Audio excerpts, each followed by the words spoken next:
This week's best MMA bets, we're talking UFC Paris. I'm going to give you guys my lock of the week, my most confident picks on the card. We'll talk favorite underdogs, Degen Props of the night, and then we'll finish it out with the parlays. So make sure you guys smash that like button. If you're new to the channel, subscribe, turn the post notifications on, and make sure you share the video too. Last card, UFC Shanghai. Unfortunately, Ming Yang Zhang sold the Lock City parlay, getting his legs chopped apart in Wilton to Johnny Walker's awkward striking game. It is what it is. He had a good first round, but he fell apart. And a loss is still a loss, regardless of a weird outcome with his damn thick calves getting chopped down by a few from Johnny Walker. This week, I'm not picking somebody with some thick calves that has some vulnerability on the feet, all right? The lock this week is a straight underdog money line savage lock. And it's somebody that I have high confidence in, and I'm feeling damn good about it. So without further ado, the lock of the week. Nasruddin Imavov, the lock for UFC Paris. It seems perfect to me. French fighter, at home, in Paris, taking on Borralho. And listen, it's a French fighter with Dagestan blood that ups the toughness for sure by at least 10 points or so. Imavov's a problem. I mean, all jokes aside, Nasruddin Imavov is an elite striker. He's very technically sound. I predicted that he would get through Adesanya on the feet. Watching him do pad work from Freddie Roach like several months ago, I'm like, yo, this is true high caliber striking. And obviously it's translated inside of the octagon, and knocking out Israel Adesanya is crazy impressive. I think that Imavov has kind of a perfect style to deal with Borralho. Now, looking at the side of Fighting Nerds is on fire right now, and they're a badass team. They're a team that I'm a fan of. But the truth be told, his style, I think, struggles big time against Imavov. Slick, technical kickboxing on the Imavov side. Also, Imavov being the younger guy. And I think he's shown some vast improvements since the early UFC fights. Now, Borralho's been impressive and constantly winning in the octagon. But, I mean, he beat a Jared Cannonier who had come off the loss to Nasruddin Imavov. Yes, it was an early stoppage, but still a loss. Beat Paul Craig before that. Beat Abus Magomedov before that. Beat McCall Olegchuk before turning him into a Fighting Nerd Savage. I think Borralho is really good, but I'm hard-pressed to say that he's the number one contender in the middleweight division, because that's what this fight holds, his number one contender status. Imavov knocked out Adesanya in violent fashion, beat Brendan Allen, and beat Jared Cannonier, and has fought tons of high-level opposition, had a close fight with Sean Strickland several years ago. I really think Imavov has consistently grown. He's not even 30 years old yet. I think his ceiling is still so high, and I like the matchup. Imavov's takedown defense is good. I feel like people will just look at the one takedown from Brendan Allen, and now they're under the assumption Imavov can't wrestle. He stopped tons of takedowns in that fight. And Nasruddin Imavov is not some one-dimensional striker. Imavov has a capable ground game too. He can land takedowns in fights. And Borralho's wrestling is really not the bread and butter of his game. He has good jiu-jitsu, but he's more of a striker. And he lacks the slickness that Imavov has. Though Borralho has very good movement, though he has decent hands, and he has a decent ability to dart in and out of range with almost like a karate-esque kickboxing style, I just don't think he can hurt Imavov. If anybody's getting hurt, I think it's Borralho. I feel like Imavov definitely has strike speed advantage, distance striking edge, more versatile striking attack. I see teep kicks to the body, leg kicks, straight punches. I see him catching Borralho with a lot of shots on the feet in this fight. And I'm not under the assumption that Borralho is going to magically develop better wrestling and start timing key takedowns. Now, if somehow an entanglement in the clinch or a scramble leads to the ground, okay.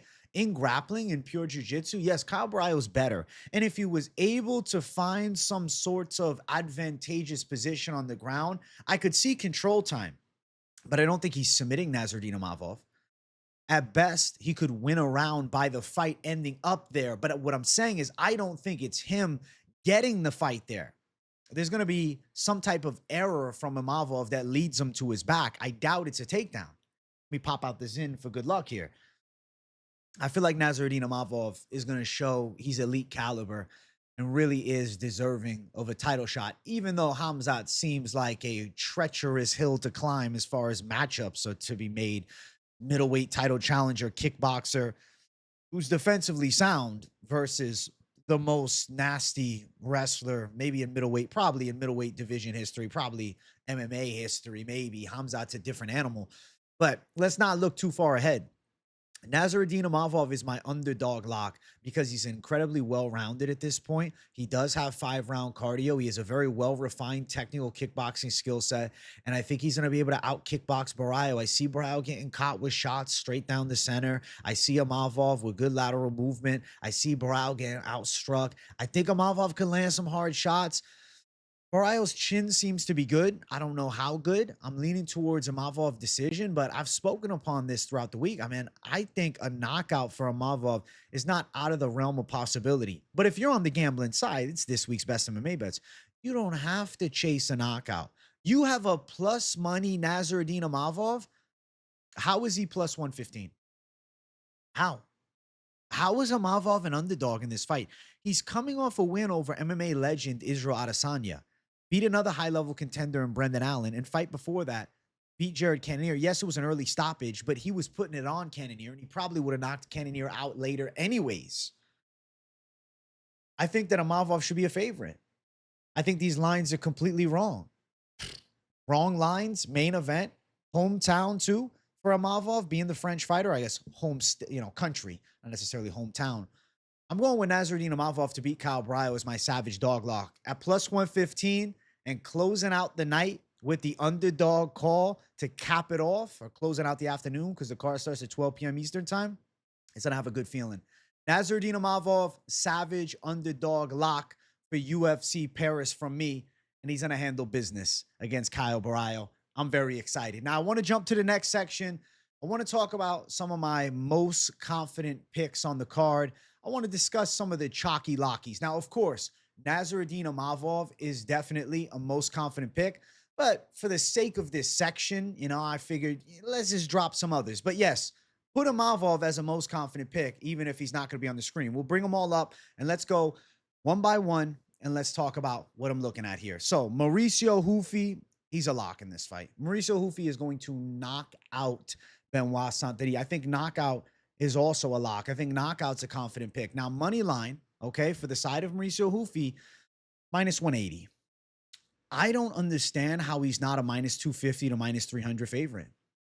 I don't think BSD looked good, even against Prepolek last time. He had a great performance early against Dustin Poirier, but are we really going to sing the praises because of an L? Got absolutely manhandled and destroyed in round one against an injured Renato Moicano. Beat Prepolek, but struggled a bit. And now he's taking on kickboxing, karate-esque striking specialist Mauricio Ruffy, who's a capable grappler too. And he beat Magomed Aliyev, Islam Makhachev's boy, on Contender Series, up in weight as an underdog. Magomed Aliyev's a problem with wrestling. I think he's a superior threat to the side of Benoit Saint-Denis. I think Mauricio Ruffy is going to find straight shots like crazy in this fight. I think it's a straight left, and I think we're going to see BSD knocked out, but it could be a right hook. Southpaw on the side of Dustin Poirier, violently chinned Benoit Saint-Denis, obviously after some trouble early. Now, slick southpaw in his prime, and Mauricio Ruffy versus BSD. I love the side of Mauricio Ruffy. I think he's going to absolutely dominate. I don't even know if domination is the word. It'll be a first-round KO, I'm going to predict. It could be a knockout at any point, but I'm feeling the first round. I think Ruffy is sleeping Benoit Saint-Denis, and he's going to look incredible on the feet. Don't be fooled by the James Yantop fight. Yantop doesn't cut any weight, absorbed some big shots, still was getting his shit rocked throughout, but he cheated, man. He cheated. Look what he did last time. The fucking spin kick on Bobby Green, violent KO. The timing is unmatched. Mauricio Ruffy is the closest thing we've ever seen to Conor McGregor's precision. Now, Ruffy, first round KO, sits at plus 325. If you're really looking at chase plus money, I'm going to predict first round. If you're okay with just going KO at plus 115, you still got plus money, I think it's a knockout. If you're like, I'd rather money line just in case, you got minus 180. Mauricio Ruffy can win in all rounds. Don't be fooled from that Han top fight. I'm telling you, don't be fooled. Hoofy can go 3, and Hoofy's going to be able to stop BSD. BSD is way too stiff, does not move his head. And honestly, his striking, just too basic. And I think his grappling, overrated. Hoofy all day long. For me, Imavov, Hoofy, those are the 2 most confident picks on the card. Obviously, you can parlay them up, and we'll talk about that parlay when we get to the parlay section. Let's go to the next one. I think William Gomez beats Ruchala. I was excited because Ruchala's coming from KSW. There's hype on him. And then I'm watching, and I'm like, this guy is mid. He's okay on the feet. Kind of has a bare knuckle boxing style, bit of like a crouched and stiff stance. I mean, he can rip some shots together, but Gomez is going to have a vast advantage in speed, lateral movement, and just technical striking from range. The only way I see Ruchala winning this fight is by putting some type of relentless pressure attack and being able to keep Gomez pinned against the cage. A lot easier said than done, especially in a full-size octagon. Even at the apex, I would be picking William Gomez, but we are in the big cage in Paris, all right? Home country. Gomez is going to style on him. Technical striking flow for Gomez is very good. Don't sleep on William Gomez just because Hyder Emil was able to press him up against that cage, control, and beat him. Ruchala doesn't have that same ballistic animal. I don't see it. I think that Ruchala is getting caught at the end of shots from William Gomez. I think Gomez is going to stick to, you know, the more typical movement style. And I got to tell you, man, Hyder Emil was blessed with that fight being at the UFC Apex, and he got a nitty-gritty close decision. If he fights Hyder Emil in the big cage, I think William Gomez styles on him. Gomez is a guy that shouldn't be fighting at the Apex because it really does inhibit a lot of his style because he's a fighter that's really based upon distance and movement. And that's kind of my big gripe with the Apex, right? When you're in that small octagon, it does change outcomes of fights. At UFC Paris, in the big cage, you're going to see Gomez using that moving style. Stick, move, counter strike, open up with some combos, stay on the bicycle. He's a bicycle rider. He'll ride all night long. Ruchala's going to be caught chasing. Matador versus the Bull, and I ain't even think that the Bull got too much power here. I'm not sold on Ruchala at all. I really don't think he's good. I'm going with William Gomez to win. Minus 255. Very confident pick. Feeling good about it. Next up, Sam Hughes, Shauna Bannon, over 2.5. I think it's probably going over. I like ladies' fights to go long. This matchup here, I think Bannon will make it more competitive than some are expecting, but I do think she gets outgunned. But I don't want to throw a Sam Hughes minus 320, even though my pick is Sam Hughes. Sam Hughes is a great pick when she's a dog. As a favorite, keep me the hell off of it. First time as a favorite in the UFC. This could be the time she fumbles. Shauna Bannon got dropped by Puja Tomar. I'm going with over 2.5 at minus 425 as a confident call. I see it as a competitive fight. I see Hughes doing more. I see Hughes with a wrestling edge. I see Bannon with a distance striking edge. I think Hughes is going to be able to put it on her a bit in the later stages, take 2 out of the 3 rounds and get it on the cards. But fuck that. Let me just chill on the over 2.5 side at minus 425. That's the A side, if you ask me. So I'm going with the side of Hughes Bannon over 2.5 rounds, and I'm feeling good about it. I want to talk about the next fight.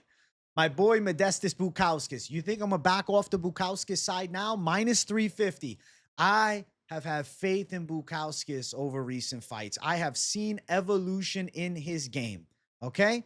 Started off with the win against Prochnio, made it easy against Sakara, beat Iwan Kutelaba. I have backed Bukauskas in his most recent 3 wins. This win streak that he's been on is impressive to me, and I have seen evolution in Bukauskas. I remember the early Bukauskas and then getting cut from the UFC. He's gotten better. Trains with Tom Aspinall. You can see it. Modestas Bukauskas has very good takedown defense. Paul Craig's going to pull guard. I'm just going to let you guys know. For sure, he's going to pull guard. I don't feel confident in Paul Craig's ability to get this fight to the ground with anything other than a cheeky guard pull, okay? When we're talking about the actual fighting side, though, Bukauskas is levels above with boxing. And Modestas Bukauskas has a capable ground game, too. Not a slouch. And Paul Craig is past his prime. Yes, he had the no contest with Bellato last time. That is his saving grace. But Paul Craig seems to be very clearly on the downslide. He has, 1-5 and 1 no contest across his last 7 fights. That 1 win was at middleweight with Andre Muniz and a bit of a comeback and a close fight there. I really think that Modestas Bukauskas' physicality and takedown defense keeps this more of a striking fight. Grappling defense should be on point. I think Bukauskas can sting him with some big shots. I'm leaning towards Bukauskas by knockout, but there is a possibility that, Craig's pulling guard. He's on the bottom. There's defense from Bukauskas. He ends up winning the round from being on top. They get back to the feet. Craig is a little bit on the side of apprehensive, we could say, and avoiding big combinations and maybe surviving the onslaught. But I don't think so, man. One-dimensional Paul Craig, the style has been figured out. I mean, shit, we see it with Oleg Jacek GM3. I'm not saying it's exactly the same matchup, but there is comparisons to the fight. Bukauskas' boxing is levels above Paul Craig's. Craig's a good kicker, but he really can't punch. I made jokes in the past that his only striking he does is cardio kickboxing. And, all jokes aside, Paul Craig is a stiff-ass striker. His hands are mid, and I think that Bukauskas shows levels in the boxing. And an element of Modestas Bukauskas that is clearly underrated is his athleticism. I mean, shit, he's doing backflips and stuff. Modestas Bukauskas, he's going to thrive in this matchup. I really think he's improved tenfold since his early UFC run, and I think against a more washed version of Paul Craig, KO win is probable. But most confident call is obviously towards the money line, which, yes, it's on the wider side at minus 350. It makes a lot of sense, and I think it's going to end up hitting. Now, I'm not just going to leave you with 4 most confident picks. I feel as though I want to bless you guys with a little bit more. So I'm going to drop 2 more. Oumar Sy to beat Brennison Ribeiro. I'm believing in Sy for one final time. If he loses this one, cut him from the UFC, abandon ship. I'll take that L on the chin. But my God, should he beat Brennison Ribeiro? Oumar Sy is not a scrub. Yes, he lost to Alonzo Menafield, but he's got a good jab. He's an athletic striker. He's got very strong grappling. He's technically sound, and he's a big light heavyweight. Brennison Ribeiro is also a big light heavyweight.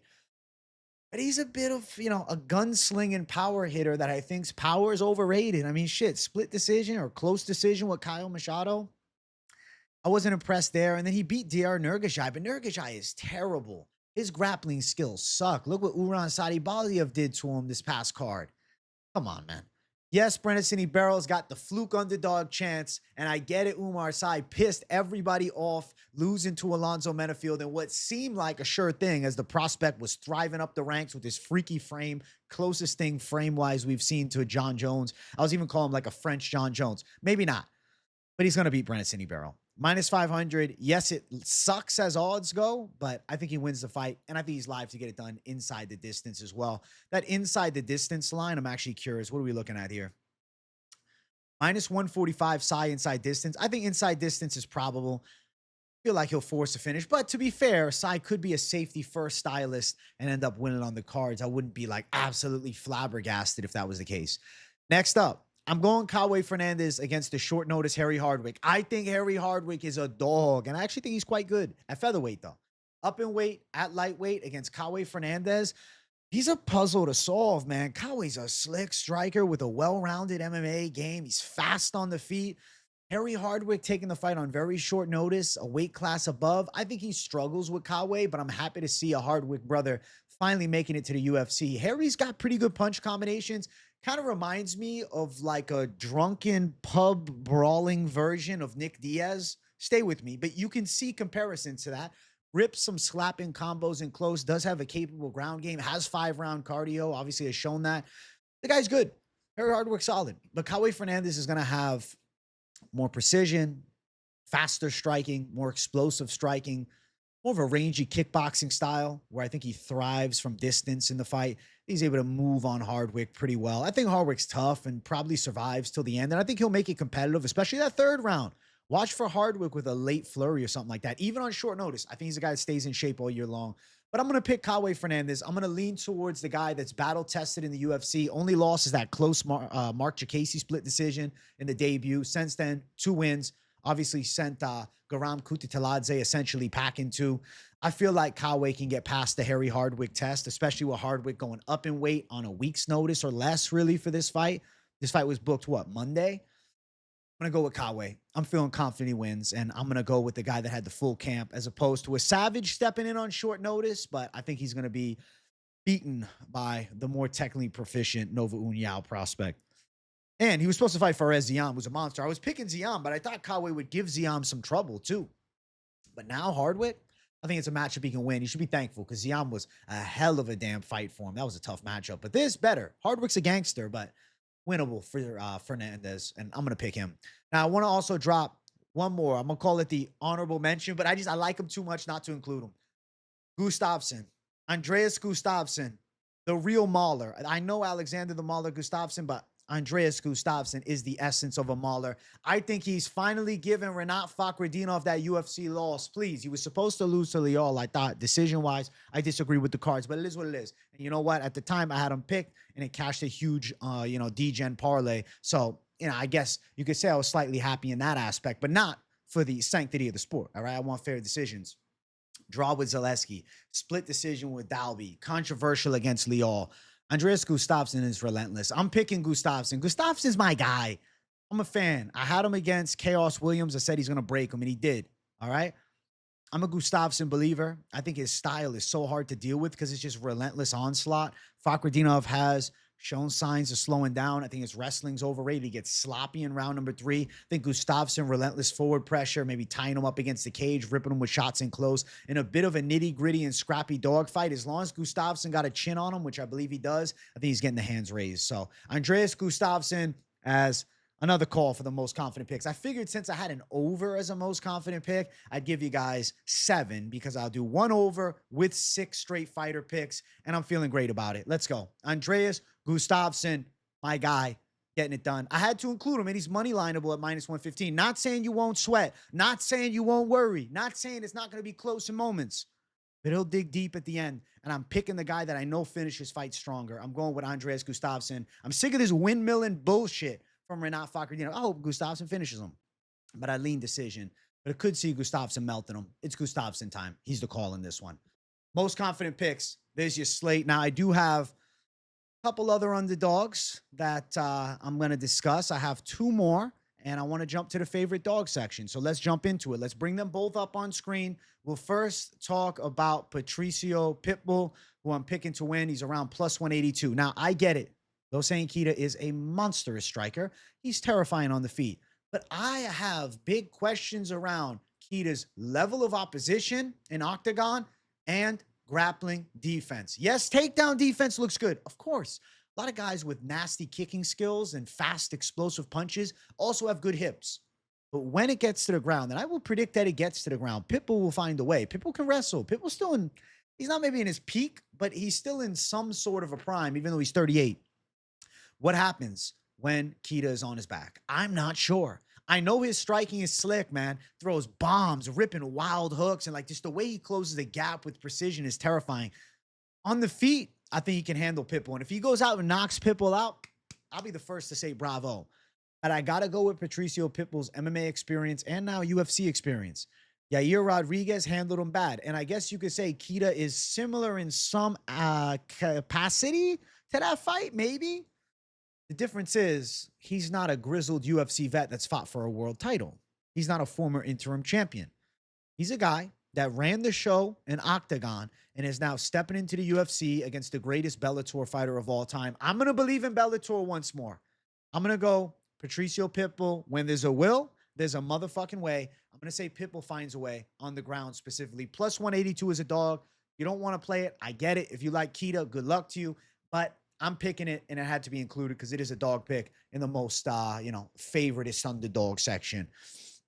Next up, though, I like this one. Rhys McKee versus Axel Sola. Axel Sola's a lightweight, stepping up in weight, taking this fight against McKee at a size disadvantage. McKee coming off that nice win against Franco, absolutely beat his ass and got the doctor stoppage. I feel like Rhys McKee's going to be catching Axel Sola. I was looking at Axel, and I'm like, okay, he's aggressive. Okay, he's a southpaw, and he can rip some scrappy punch combinations together. But I'm like, he doesn't move his head much. His chin's up a bit high. He's good in dirty boxing range, but he's dealing with a really long and now experienced guy in McKee. I feel like Rhys McKee with the size advantage, his straight punches, his well-versed MMA game, I feel like this is Rhys McKee's time to shine, guys. I'm going with a Rhys McKee win. I think he might get a knockout. I am not sold on this Axel Sola kid at all. He's going to have to prove it to me. UFC debut, I get it. The fucking record of Rhys McKee in the UFC is shit, but he's coming off a win. Coming off a win. And a win against a power hitter. A win against a dangerous Franco. That guy's scary, man. I'm not sold on this young Axel Sola guy. I'm going to say that Rhys McKee wins as an underdog and more than live. I'm excited as hell for the matchup. This UFC Paris card is beyond stacked. This is an amazing fight night. I cannot wait. There's so many fights that I'm like, I cannot freaking wait to watch what goes down. McKee, underdog call. Those are 2 extra dogs for the folks. Now, I do want to talk about some of my Degen props of the night. I got some good thoughts that I'm having, okay? So let's jump to the prop section. Let's talk about it. William Gomez, Robert Ruchala, over 2.5, minus 270, most likely. I'm going to say that hits. I like that over 2.5. Now, an under 1.5, BSD Ruffy. I think it's going under 1.5. I think Ruffy's winning by knockout, which is plus 115. Just the under 1.5, though, plus 145. I think BSD's getting chinned early. And first round KO is the official prediction for the fight, plus 325 for that first round knockout win. I like those as the props. Nothing too crazy this week. The under in the Ruffy fight, the over in the Gomez fight, Ruffy by KO and Ruffy by first round KO. I'm keeping it simple. I'm feeling good about it. I feel like I have some pretty great calls on this card, but there's something about not over chasing with the prop section that is speaking to me for this card. Those are the lines that I like. Those 4 spoke to me. I said, I'm feeling that, especially when I already got an underdog lock and I got some nice parlays. We'll talk about them in a second. Simple with the props. Simple with a little over-under action. Simple makes sense. Simplicity sometimes the key to success. Now, obviously, very limited. Some of you guys are like, oh, I can't do a same game parlay. I can't play Ruffy with his under. But if you could, you'd be living lavishly. Obviously, you could do the Ruffy under with Gomez. We'll talk about it. We're about to get to parlays now. But those are the props that I'm feeling. Let's jump to everybody's favorite section. Now, if you're watching and enjoying, make sure you guys hit that damn like button. If it's your first time on the channel, make sure you subscribe it up. Parlays, all right? You might be thinking, yo, what? Only 10? Only 11? What? Where's the rest of them? I'm going to bring more, but I'm going to start it here because I feel like I concocted a good handful for those that are looking for different types of parlays. Now, this is going to be the safer section, first and foremost. At the top, I'm looking at overs. Hughes, Bannon over, Gomez, Ruchala over. Both of those fights will go over 2.5, minus 146. Overs. Boring? Yes. Likely? Yes. Down below, Mauricio Ruffy, who's a very confident pick for me, and the Hughes Bannon over 2.5 at minus 109. Safe, but boring. Safe, but I think likely. I like it. Now, safe, but less boring. Ruffy and Bukauskas plus 101. I like that shit. Now, I figured let's put a lock city in there for the fun of it. Ruffy and Gomez at plus 118. Quite probable. Could have also been Ruffy and Bukauskas, but I thought I was jipping you guys with plus 101 because it was like too close to plus 100 or minus 100, you could even say. So I figured, you know what? We'll do it with plus 118. I feel like this could be considered a lock city, even though obviously we have a straight underdog lock this week. I still like Ruffy and Gomez to win a lot at plus 118. Now, Ruffy, Gomez, and Bukauskas at plus 182. That's the big 3. I feel great about those picks. Now, I want to give you guys a weird alternate because I don't know. It just spoke to me. It whispered in my ear. I talked myself into a Delija pick during the breakdown on Sunday, and someone in the comments said to me, yo, you should track how well you do when you talk yourself into another pick. Well, fuck it. What better way to track it than to put in a parlay? Delija, Fernandez, plus 205 for an alternate play, okay? And then this one. This one's great. The Savage Lock City. This is the one. This is the real Lock City. The Savage Lock City at plus 234. Nasruddin Imavov, Mauricio Ruffy. I love it. I love my main and co-main calls. I'm telling you, the Savage Lock City is speaking to me. Plus 234. Call it game time. I love it. I think you guys will love it too. Let's keep on moving though. All right. Now, confidence here with Ruffy, Gomez, Bukauskas, Hughes, Bannon over 2.5 at plus 248. Confident play with the overs, with 3 confident picks. I think that makes sense for plus 248. Now, the BSD Ruffy under 1.5 is plus money. With Hughes Bannon over 2.5. With Gomez Ruchala over 2.5. Plus 313 for a little over under love right there. I like it at 3-1, over 3-1 money. Now, let's keep going down. Imavov, Ruffy, and Gomez. This right there is a sneaky 3 play at plus 368. I feel like it's live to hit. And if you want to go doggy style, you want to hit it from the back, Nasruddin Imavov, Savage Doglock, and Rhys McKee, underdog pick, plus 369 to load those two Savages up. Okay. How's that? That's a good slate. That's a good part one. That's part one of the parlay section. I like what I'm looking at. Obviously, I love seeing the Savage Lock City with Imavov and Ruffy. I feel like it's going to hit. I feel like a lot of these are very live. So if you're looking for, you know, maybe more on the conservative side, especially with the plus 100 range, or maybe you want to dip a little bit into the bigger plus money, but not go too crazy, I think I got some nice lines for you there. But now I want to take it to the next level. We're going to jump to the part two. We're going to jump to the second slate. All right. This is where I'm going to drop some more of the Degen money. It's got to be plus 400 or more to be on this part two. So at plus 466, Mauricio Ruffy, William Gomez, Modestas Bukauskas, Kawe Fernandez. He better be Harry Hardwick. And the Hughes Bannon over 2.5 at plus 466. I like the 5 leg to start it off.